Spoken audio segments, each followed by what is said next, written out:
Ravi de vous retrouver sur la radio-télévision ECA à la une de cette session d'information.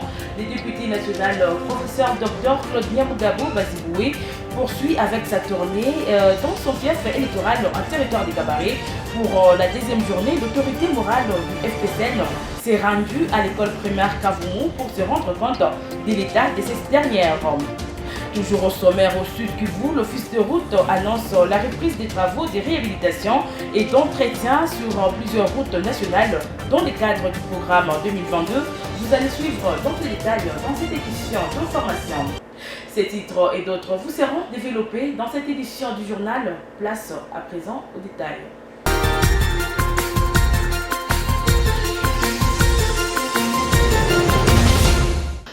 Ouvrons ce journal par cette information. Le député national, professeur Dr Claude Nyamugabo, a entamé la deuxième phase de sa tournée dans son fief électoral. C'était le lundi 6 novembre 2023, suivi donc les détails dans ces reportages de Stanislas Duciel. Frais, plan d'énergie positive à revendre. C'est dans Kabaré Nord que le professeur Claude Nyamugabo entame la deuxième phase de sa tournée dans son fief électoral. Plusieurs communautés venues de Chituzo, Mobombu et Kachara, dans les groupements de Moudaka, étaient le premier à être visité par le maire élu de Kabaré pour cette législature finissante. Après avoir échangé avec des centaines de femmes de Chibombiro, qui lui ont d'ailleurs réservé un accueil chaleureux, enseignant de renom et passionné de l'éducation, Claude Nyamugabo s'est rendu à l'école primaire Kavumu dans le même village. Ici, les élèves étudient dans des conditions déplorables, exposés à de risques énormes dus aux intempéries. Sur place, dans l'urgence, plusieurs planches vont être remises aux responsables de cette école pour sauver l'éducation de ces futurs dirigeants du pays qui seront directement emportés ensemble avec la population par la danse de la chanson fétiche du surnommé Mwanaweka, Nyamugabo, Rwakueka et Mungongo. Nyamugabo, nous allons te porter au dos pour exprimer leur joie.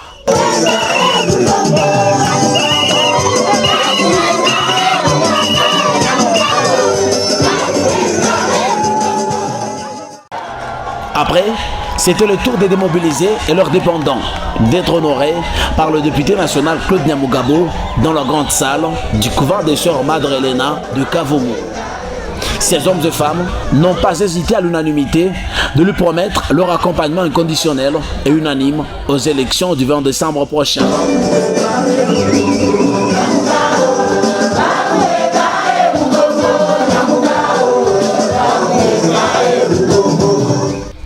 Tout a chuté à Boussiendé dans le groupement de Bougoré. Le désormais surnommé Grand Travaux est fiévreusement accueilli par une foule en liesse, constituée de centaines de milliers d'hommes et femmes de différentes associations villageoises d'épargne de crédit, soutenues par la fondation Claude Nyamugabo. Ici, le professeur Claude Nyamugabo a le soutien total de ces hommes et femmes pour sa plus grande réélection le 20 décembre et celle du président Félix Antoine Tshisekedi. Dans cette allure, avec de foules compartes qu'il draine à chacun de ses passages et meetings, le professeur Claude Nyamugabo demeure incontestablement le leader maximo sur l'échiquier politique dans le territoire de Kabaré.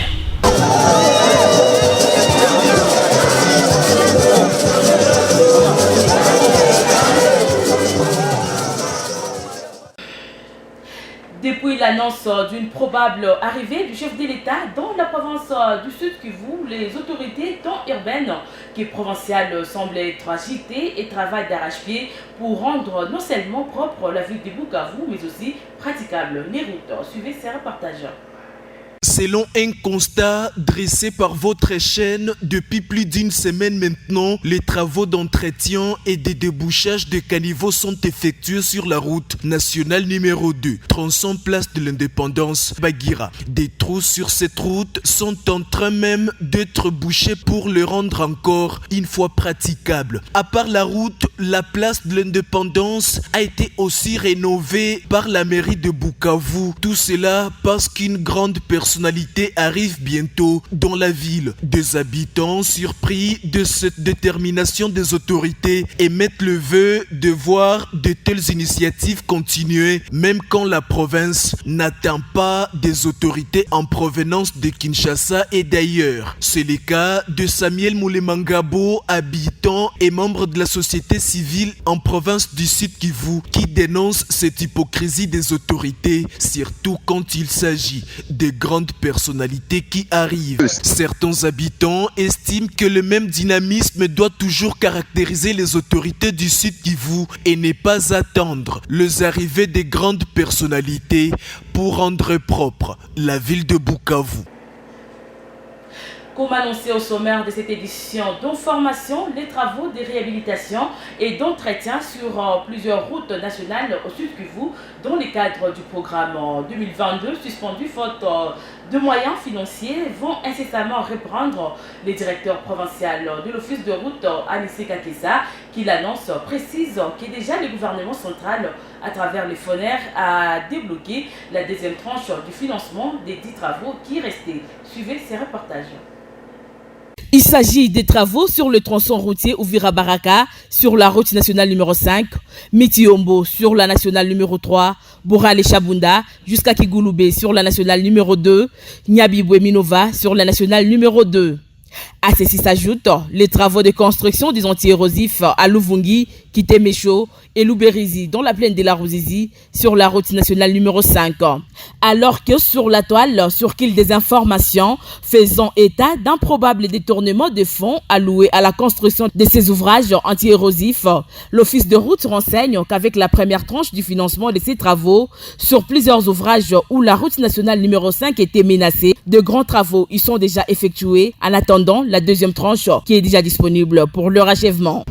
On a financé 30% pour la route de Mwenga, la route de Idjui, la route qui relie Idjui Nord et Idjui Sud, la route de Nyangezi Kaziba, Chabunda et la RN2 fin asphalte, donc à Kavumo vers Nyabigo. La population, même vous les journalistes, vous savez les travaux qu'on a exécutés sur la RN 5 sur les travaux de lutte anti-érosive. Nous avions reçu l'argent pour Luvungi, Lushila, Kitomesho et Ruberizi. Les travaux ont été bel et bien exécutés. Parce qu'aujourd'hui, si les travaux n'étaient pas exécutés, les FONER n'allaient pas donner les 50% qui restaient. Nous sommes contrôlés par un ingénieur de FONER et la BTC. Les travaux sont là, se sont exécutés. Plusieurs fois, nous sommes partis avec les journalistes et même avec les ministres provinciaux de travaux publics. Des allégations mensongères, aussi que le bureau technique de contrôle, un service chargé des suivis et contrôle des travaux exécutés par l'office de route, condamne et met au défi tout le monde qui voudra visiter ces travaux qui consistent à sauver et protéger la route nationale numéro 5. Notez que la deuxième tranche du financement des travaux sur les routes nationales au Sud Kivu, dans le cadre du programme 2022, intervient après les passages du ministre national des Travaux publics au Sud Kivu, Alexis Guissaro, accompagné des directeurs généraux de l'office de route du FONER. Ces derniers avaient même après ces passages vanté le travail qu'est fait l'office de route au Sud Kivu.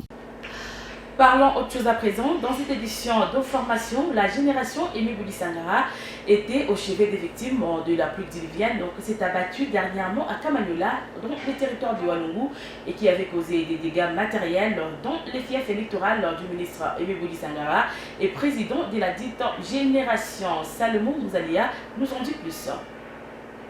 La délégation conduite par les coordonnateurs provinciaux de la génération Aimé Bouli Sangara, Justin Mapatano, a remis à ses familles des tôles ainsi que des kilogrammes de clous afin de relancer les travaux de construction de leur maison. Cette institution, dont leur bâtiment avait été endommagé, ont reçu cette assistance de ces candidats députés nationaux dans la circonscription électorale de Walungu. Il s'agit de l'école l'école primaire Kamagnola 2, les secteurs de Kassenyi 1er, l'école primaire Rubumba, l'église protestante 5e Selpa Nazareth, la 8e Sepak Routebe, ainsi que le marché de Kamagnola. 2 enveloppes ont été également remises aux victimes dans le souci d'accélérer les travaux de construction les plus vite possible. Le bénéficiaire, très ravi de ces gestes caritatifs de Aimé Bodji Sangara à travers sa génération, ont promis un indéfectible soutien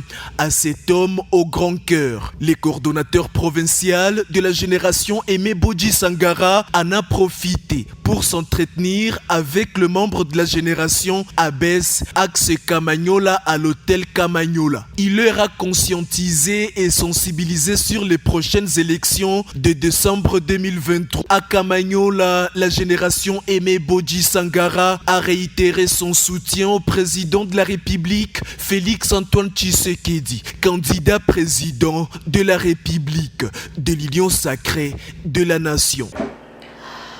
Bouclons cette session d'information par cette actualité. Certains habitants du territoire de Kabare en général et ceux du Rambi Katana en particulier alertent sur l'état de délabrement très avancé dans lequel se trouve actuellement l'hôpital général de Fumilak Katana, une structure sanitaire pourtant d'importance capitale dans cette partie de la province du Sud Kivu.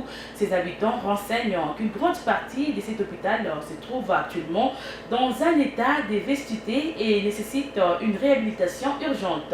C'est le cas de Jean-Michel Mwamboussa, natif de Kabare, qui indique que cette structure sanitaire qui a fait dans les temps passés la fierté de la province et du territoire de Kabare en particulier et à ces jours dans cet état sous l'inaction non seulement des autorités mais aussi des notables de Kabare. Suivez. Nous avions mené une visite là-bas récemment. Nous avions rencontré l'hôpital vraiment dans des salles, il y a des fissures avec des écartements de 30 cm qui présentent un danger permanent pour les malades, les infirmiers et tous ceux qui fréquentent l'hôpital. N'oublions pas que l'hôpital se trouve dans une zone sismique où chaque fois il y a des tremblements de terre. Je me pose la question si une fois demain après-demain, les tremblements peuvent être enregistrés dans cette zone là-bas, que peut-être les sols, ça doit être un carnage.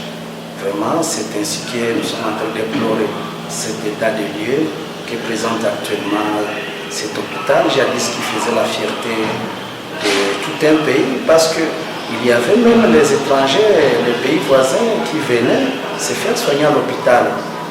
Beaucoup de personnes sont nées là-bas et ont bénéficié des soins là-bas. Ils sont aujourd'hui dans la prise de décision au niveau national, pourquoi pas international, et qu'ils peuvent au moins penser à cela, que mener des plaidoyers pour qu'on puisse réhabiliter cet hôpital, c'est vraiment bénéfique.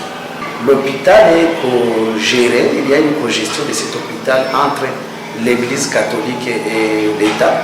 Ils sont nombreux, on ne peut pas même citer leurs noms, ils peuvent mener des plaidoyers pour qu'on puisse trouver si je peux dire, les partenaires pour qu'ils puissent réhabiliter cet hôpital. Rappelons que l'hôpital général Fumilak Katana se trouve dans le groupement d'Irambi à Kabare, dans sa partie nord. Madame, Messieurs, et c'est par cette actualité que nous mettons un terme à cette édition d'information.